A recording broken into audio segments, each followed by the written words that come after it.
Halo semua, Assalamualaikum warahmatullahi wabarakatuh. Balik lagi sama aku Andi Melani di program studi bimbingan dan konseling Islam semester 4. Jadi pada kesempatan kali ini saya akan membahas materi terkait dengan motivasi belajar di mata kuliah psikologi pendidikan. Masuk di slide pertama, di sini kita akan membahas tentang makna dari motivasi belajar itu sendiri.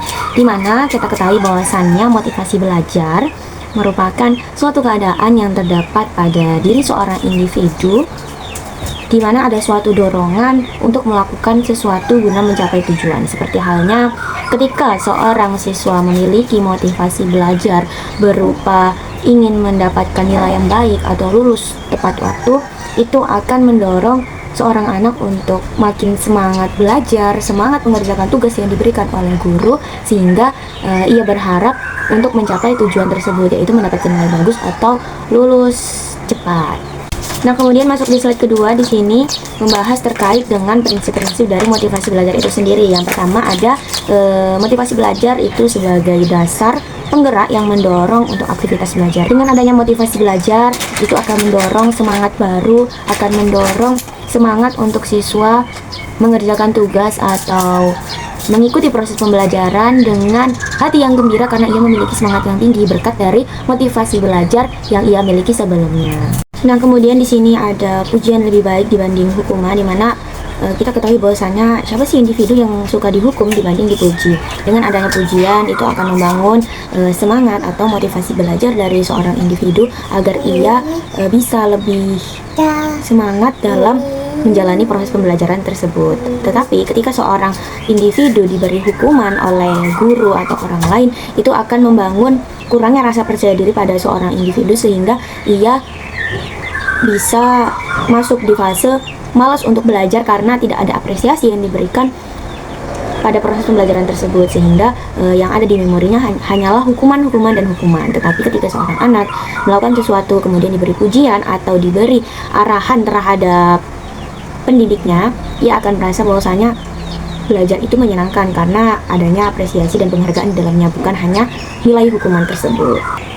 Kemudian motivasi belajar ini sangat berhubungan dengan kebutuhan proses pembelajaran, di mana setiap anak khususnya di usia remaja itu sangat membutuhkan perhatian, membutuhkan penghargaan, ketenaran, status, martabat, sehingga kebutuhan yang wajar bagi anak didik itu adalah mendapatkan motivasi belajar setiap harinya. Dengan seorang anak mendapatkan motivasi belajar setiap harinya, itu akan membangun semangat atau mindset bahwasannya belajar itu menyenangkan, belajar itu banyak loh manfaatnya. Belajar itu bukan hanya tentang tugas dan hukuman saja, melainkan di dalamnya terdapat pembelajaran bukan hanya terkait dengan materi, melainkan pelajaran hidup, ada kasih sayang di dalamnya, perhatian, dan apresiasi yang diberikan seorang pendidik kepada murid-murid yang melakukan sesuatu.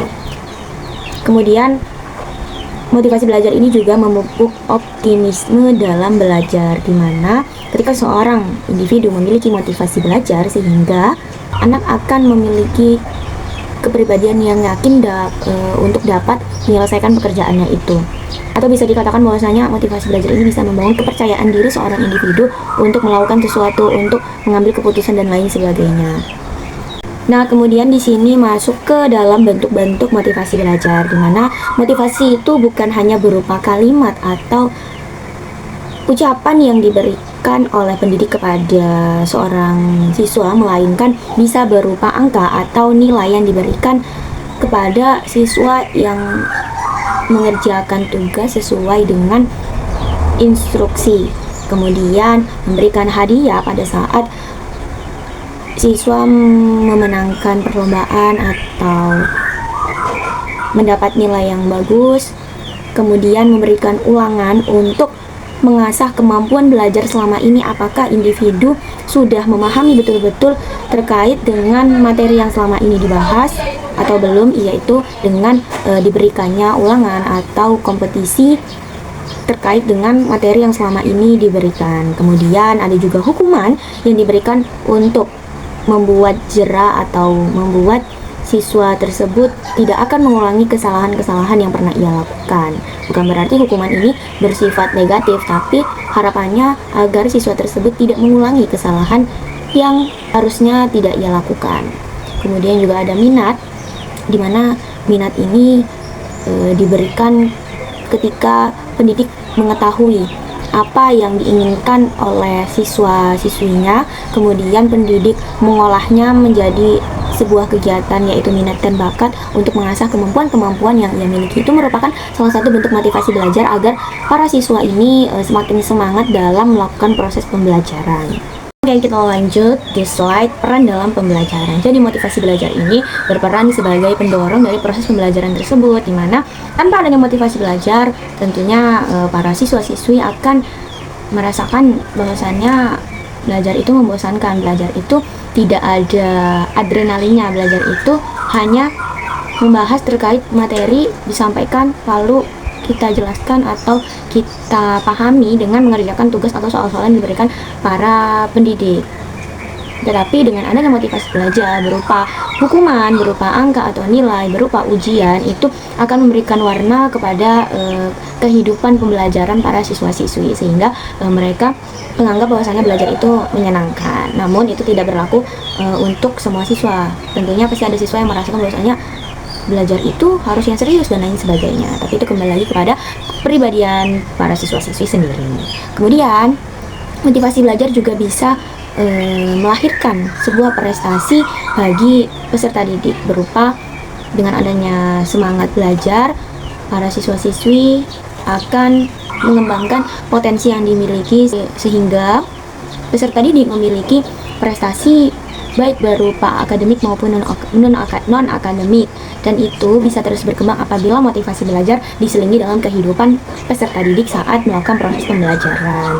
Kemudian memperjelas tujuan pembelajaran, di mana tidak semua anak itu langsung paham terkait dengan apa sih tujuan dari proses pembelajaran tersebut, sehingga motivasi belajar hadir untuk memberikan sedikit demi sedikit pemahaman terkait tujuan dari pembelajaran itu, yakni memberikan ruang untuk para peserta didik mengembangkan potensi yang dimiliki, membuka ruang untuk mengetahui apa yang sebenarnya ia miliki dan ia inginkan di masa depannya, itu dengan proses pembelajaran tersebut yang diselingi dengan motivasi belajar. Nah, adapun hubungan antara motivasi belajar dan hasil dari belajar, di mana motivasi itu dapat menentukan baik buruknya dalam mencapai tujuan seorang individu. Sehingga semakin besar motivasinya dalam belajar, maka akan semakin besar kesuksesan dalam belajarnya. Di mana berkali-kali saya katakan bahwasannya ketika seorang individu memiliki motivasi belajar yang tinggi, maka akan semakin besar peluang dia untuk mencapai kesuksesan, karena kesuksesan itu berawal dari motivasi belajar yang ia tanamkan sejak dini. Dari sini bisa diartikan bahwasanya seorang pendidik harus memberikan motivasi belajar yang baik kepada peserta didik guna mencetak generasi muda yang berkualitas, memiliki mindset atau kemampuan yang sesuai dengan perkembangan zaman. Jadi kesimpulannya bahwasannya motivasi belajar itu sangat dibutuhkan bagi para peserta didik, baik itu di tingkat siswa-siswi maupun mahasiswa sekalipun. Karena dengan adanya motivasi belajar itu akan membuat para individu ini merasakan bahwasannya dirinya itu berharga, dirinya itu diberi perhatian, diberi penghargaan oleh lingkungan sekitar, yaitu dengan diadakannya motivasi belajar. Karena kita ketahui bahwasanya motivasi belajar bukan hanya berupa kalimat atau sebuah penyemangat saja, melainkan bisa berupa angka, berupa kompetisi, ujian, hukuman, dan lain sebagainya. Maka dari itu, tanamkan pada diri untuk memiliki motivasi belajar agar mencapai tujuan. Motivasi belajar untuk menjadi penyemangat kita meraih tujuan yang kita inginkan. Dan jangan lupa memberikan motivasi kepada orang lain, kepada orang di sekitar kita, agar kita sama-sama berproses, bukan hanya diri kita sendiri, melainkan kita dengan orang-orang di sekitar kita. Cukup sekian dari saya, kurang lebihnya mohon maaf. Wassalamualaikum warahmatullahi wabarakatuh. Bye.